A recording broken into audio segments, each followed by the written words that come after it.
Assalamualaikum, kembali lagi ya teman-teman, bareng saya di channel Novan JK. Beberapa waktu yang lalu sempat saya bahas ya tentang TKI yang di Kamboja berada di depan KBRI minta kejelasan dan pengen dipulangkan. Kamboja, kami tertipu dengan kerjaan yang diiming-imingi gaji besar dan sekarang kami sudah ke KBRI, tetapi tidak ada tanggapan sama sekali dan tidak ada respon. Kami di sini disuruh bayar dulu baru bisa pulang, sedangkan kami di sini sudah 3 minggu tidak ada respon sama sekali. Sekalinya ada respon, kita disuruh bayar terlebih dahulu. Kami di sini sudah tidak ada uang sama sekali untuk penginapan dan makan. Mohon bantuannya Pak. Kami sudah ingin pulang ke tanah air kami. Sudah bingung di sini karena pihak KBRI menahan atau mempersulit kami, sehingga kami minta bantuan ke imigrasi Kamboja dan diberikan info bantuan yang berbeda, sangat berbeda. Dan sedangkan dari pihak imigrasi Kamboja itu tidak ada denda sama sekali jika kita sudah melapor ke KBRI Pak. Di sini kami ada teman yang ditahan karena paspor dan SPLP-nya ditahan. Dan tentunya teman-teman ataupun semuanya pasti penasaran ya, seperti apa sih jawaban KBRI di Phnom Penh?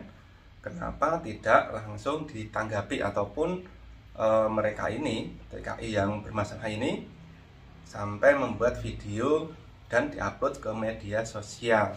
Dan selang beberapa waktu KBRI di Kamboja ini memberi tanggapan tentang pengennya TKI yang bermasalah itu pulang ke Indonesia ataupun dipulangkan ke Indonesia. Nah, jadi di akunnya KBRI Kamboja itu menyatakan bahwa tidak ada pemulangan gratis atas biaya tanggungan negara bagi pekerja migran Indonesia bermasalah. KBRI Phnom Penh akan bantu mediasi antara PMI bermasalah dengan pihak perusahaan dan penerbitan SPLP bagi PMI tidak berdokumen atau tidak berpaspor. Kepulangan ke Indonesia ditanggung oleh masing-masing PMI bermasalah. Biaya kepulangan menjadi tanggungan masing-masing PMIB, termasuk denda overstay jika PMIB tersebut tidak memiliki visa aktif. Kebijakan ini juga berlaku bagi para PMIB yang terdapat di video-video berikut yang masing-masing kasus ketenagakerjaannya sedang dalam proses atau telah melalui wawancara, pendalaman, serta mediasi oleh KBRI dengan pihak perusahaan atau judi online. Dan juga KBRI terbitkan SPLP seandainya mereka tidak memiliki paspor. Mediasi yang dilakukan KBRI juga berkaitan dengan negosiasi denda penalti pelanggaran kontrak atau kesepakatan kerja yang dilakukan pekerja oleh pihak perusahaan.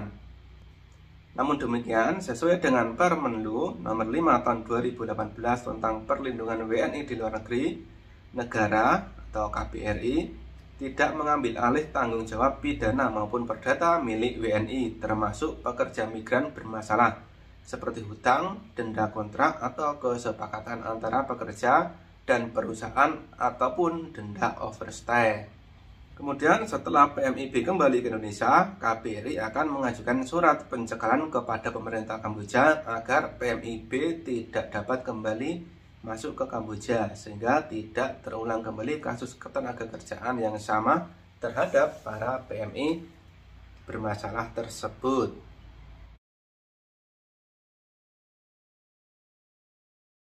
Mereka itu kasusnya bermacam-macam karena mereka bukan cuma berasal dari satu perusahaan yang sama. Ada yang sudah beberapa kali pindah perusahaan judi online tapi ingin resign sebelum kontrak habis. Ada yang mengambil uang perusahaannya. Ada yang pernah dipulangkan ke Indonesia tetapi terus kembali lagi ke Kamboja. Tetapi intinya apapun kasus mereka ataupun perusahaannya, baik judi online, restoran atau apapun, KBRI Phnom Penh akan tetap memberi perlindungan dan bantuan kekonsuleran tetapi tidak pemulangan gratis. Jadi intinya bagi TKI yang bermasalah di Kamboja itu tidak ada pemulangan gratis ya, walaupun dulu sebelumnya pernah digratiskan juga.